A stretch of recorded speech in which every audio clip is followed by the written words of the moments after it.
Hey everyone, how's it going? It's Fuzzy from Fuzzy's Ghost Models here. Back with a little look at the Border Models 35th scale Spitfire Mark 5B.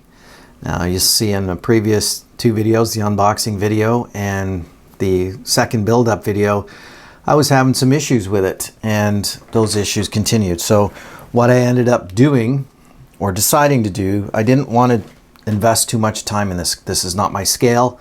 35th scale is an odd scale for aircraft for me, so I've decided to, I just assembled it and basically threw some Tamiya primer on it so we can go over some of the issues and some of the good things about the kit.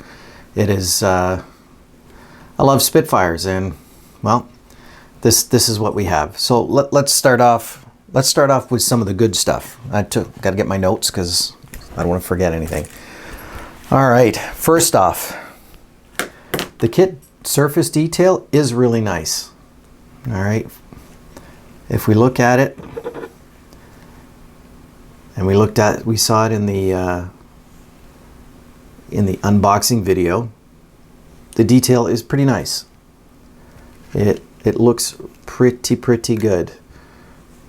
This on the surface looks good. Okay. Oh, got one of the cannon covers, ammunition covers fell off. So I'm gonna remove this box. Actually, I'll leave the box there. It's a good background. So surface detail is good. Love the surface detail. Another thing that I really liked was the way the wheels assembled. So the hub inside, there's two sides to it. They go into each one of the tires are bifurcated this way. Let's see if I can get that to focus. And then what happens is you put the hub in one side, hub in the other, and then put them together. Easy peasy. So you can paint the tire ahead of time, put them together, no problem at all. Tires, wheels were really good. Another thing I really like about this is the, let's see if we can get in here, is the, oh, I just lost focus. The, right here, the 20mm gun vents are pretty nice too. The 20mm guns are really good. I did like those. And then you can't see it here because it's in the it's buried in there is the cockpit, the IP panel in the cockpit, really good. Rest of the cockpit, that gets into some other stuff. So those are the good points of this. It has all the control surfaces are articulated. I chose not to articulate them. Big pain in the butt otherwise. But they do allow you to position them separately or pose them as well. So that's good. So for the bads, this is quite the list. Let me get this out. All right. Let's start with this gun camera. So the kit had gun camera ports on both sides. Why? I don't know. Just maybe engineer didn't know what he was doing and just copied it on the other side. Plus, where this gun camera is and the shape of it is not right either. It should be closer to the right on the edge here, but and it should be rounder, not stretched like that. And speaking of those little wing roots, these ones here on both sides that you have to glue in, the fit is not very good. I can zoom in. Let's take the propeller off and get a clearer view. So they're separate pieces. They don't fit very well. I did fill this in, the extra gun or camera port. You can still see it there. This model got to the point where it's like, all right, I'm not putting any more work into it. It's not worth it, and I'm telling you why. So these things, why they're separate, I don't know, but it's a sucky way to do it because they don't fit. Let's move to the back of the plane to the elevators. So Lots going on here that's really poorly done. All right, so here's the horizontal stabilizers and the elevators. All right, so here, there's the trim actuators, but there's no trim tab. There's zero trim tab on these, right? It's not even on the other side, there's nothing. So then, like, I don't understand why you would leave that off unless you didn't know what you were doing. Then we look at the top texture on the top of the elevators, or the horizontal stabilizers. This is fabric covered. This is metal. These should be reversed. Because if we flip it over to the other side, the bottom of the elevators or horizontal stabilizers is metal skinned. Like, I don't understand. And it's not like one is one. Like, I didn't put them in upside down. You can't, because of the way they mount to the roots. You can't do that. So this is completely wrong. Completely wrong. This whole section. All right. What else? Oh, the clear parts. Clear parts are crap. No ifs, ands, or buts. There's little bubbles. Little bubbles in here. The detail on the clear parts itself, the canopy framings is very, very soft. It's poor. Yeah, I didn't, like I said, I didn't put too much more effort into this because I am not going to finish it. Another thing, along with the clear parts, is the missing clear parts. So in the instructions for the gun sight, all right, let me pull it up because I don't understand.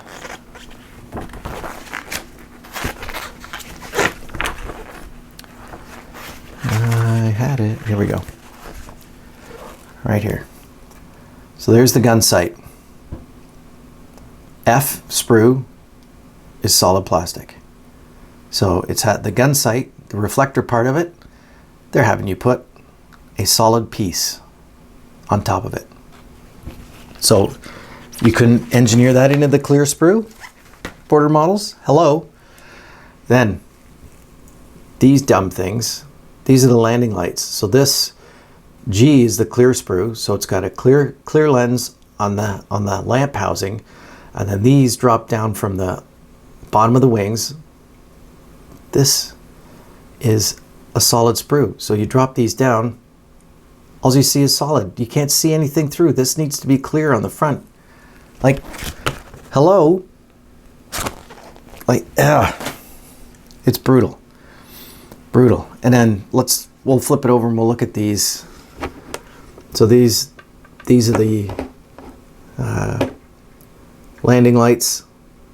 They don't fit very well unless you drop them down. I didn't want to drop them down because they're just like look like two big hunks of plastic. So I didn't bother with that. So clear parts, no bueno. We talked about the gun sight, the landing lights, seam lines on the cowl top. Now I didn't see these until I hit it with the Tamiya primer. I'll pull the propeller off and we can have a look. So if you decide to build this kit, keep your eyes open for this, because this cowl top is one piece on the top and it has a seam line. Let's see if I can get the camera to pick it up. But there's a seam line that runs all the way down on both sides. It's fainter on this side, but it is there. Kind of see it. See if I can get it to open. Yeah, it's not showing up on camera very well. I wonder if I zoom in a little more. Yeah, there you can see it. Look at that beastie. Right here.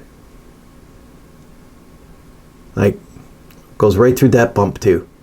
Hello. Anyway, keep your eyes open for that if you do decide to build this kit. Another thing that was frustrating and wrong. So the cowling mounts, all of these things, where the cowl side would, cowl cover would actually mount onto. So all of these are little photo etch pieces, and they actually have you, the instructions tell you to mount these ones in where the exhaust ports are. Don't do that. They got to go to the one sprue lower. And then speaking of the cowl mounts, like I talked about before, these things are absolute monsters. They're gigantic. I elected to glue the top and bottom on and the port side cowl because it's just going to look ridiculous. But yeah, these things are so big and so thick, it's like freaking fence posts. So don't like that either.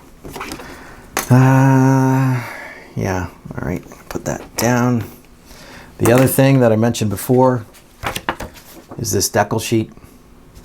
The decals actually went down really fine, no problem at all on the instrument panel. But again, I'm going to reiterate this.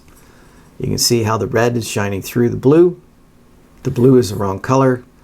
I dare not use these or these. I'm kind of curious if this was over a camouflage line, if you would see the camouflage through it. And then these ones here are also, I can see some bleed through the yellow, and I'm not sure they're 100% on registration with the yellow or the red in the middle. They kind of look a little off to my eye, and that's that. So actually, if you guys want me to, I was going to leave this just primed up, but I could try a couple of these decals out on the primer to see how they lay down in a big form. Like I said, the instrument panel went down pretty nicely. All right. Another thing I don't like about this kit is the cockpit door. The access door is meant to be closed, and even when it's closed, there's all kinds of gap and fit issues. It doesn't fit properly. So if I was to open it up, flip it down, there would be, the fuselage thickness is about a scale foot. It just looks ridiculous. This is, again, no bueno. This door here, this access door, this doesn't fit very well closed, but I wasn't going to have it open because it looks like crap on the inside. There's not enough detail in there for me. Plus, on both of these, on the inside are ejector pin marks that are almost impossible to clean up. So again, no bueno, not doing that. The other issue that I think we talked about last time was the location of all of the cockpit parts all together. Did not fit that great. And then the last thing I want to pick apart is the fact that the instructions, there are no callouts for color. Nothing. Tells you nowhere on here what any of the internal parts colors are. So if you've never built a Spitfire, or you're unfamiliar with a Spitfire, or you don't have any references and you wanted to build this, you're gonna have to go to the internet and try and figure it out. Do some research, which you shouldn't have to do because that's why they make an instruction book. All right, that's basically it for my pet peeves. I can pop some of these, let's see, these gun bays, the covers come off. I mean, the detail is, this whole ammunition tray and stuff in here that you never see because they don't open any of that up. Be nice if this whole panel opened up as well. Let's see if I can pop this open without completely wrecking myself. There's that one. And then there's another one here for the 303s. Come on. There. So both sides open up like this. Sorry, we're out of focus. Let's turn it this way. We'll zoom in a bit.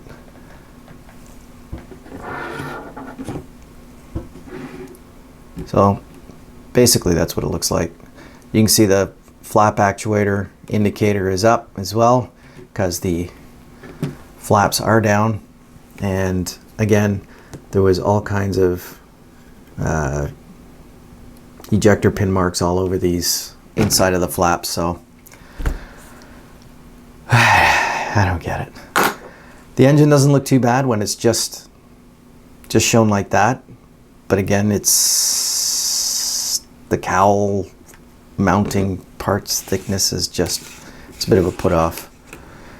So I'm not painting this up, and just as a little treat, I'm going to zoom out a little bit here, and I will show you my Tamiya Mark 9. We'll go side by each, as they say out east.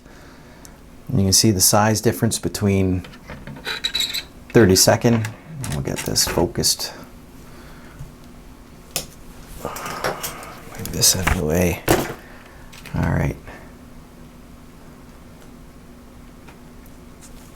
All right, there you go. Now you can see the size differences. If I take these and we'll put them like this, there is a considerable size difference between the two. All right. The Tamiya kit was an absolute joy to build. It has the full engine detail as well, which is much finer. The cowling covers are super thin on the Tamiya kit. It has the flat actuators as well. All the control surfaces, both kits can do that. The only thing the Tamiya kit doesn't have that this kit does is the access panel and the ammunition access. But when I look at this, there's no, for one, if I have this open, there's no mounting points for the actual doors. So having it open like this, you have to put the mounting points on. Otherwise it looks ridiculous. So it's almost a no-brainer to close it up, right? And that is it. I do have a couple other Tamiya Spitfires to build because they are beautiful and they're the right scale for me. And this one, I'm gonna give it a rating, which I don't normally do. This one is not going any further for me. I'm not wasting any more time on it. The decals are crap, and the kit itself, if this sits on my shelf because of the different scale it is, it's just gonna look weird. So this is it for this kit. It's all done. I don't recommend it at all unless you absolutely have to have a 35th scale Mark V Spitfire for something. I don't know. It's no good. I'm going to give it a fuzzy thumbs down for this one. So, sorry Border, but you didn't do a very good job on this one. I don't know who you copied the molds from, but you need to do a better job than this. And that's it. So, hope you liked this little rant about this kit, this dive into this. If you liked it, hit like. If you didn't like it, hit dislike. Follow, subscribe, all that kind of stuff. Hit the notification bell. And you know I like my coffee, so please go buy me a coffee. Links in the description, because I love my coffee and I've got to support my coffee addiction so I can do more of these. But anyway, enough jibber jabber. That's it for me. Fuzzy Ghost signing off. Ciao for now.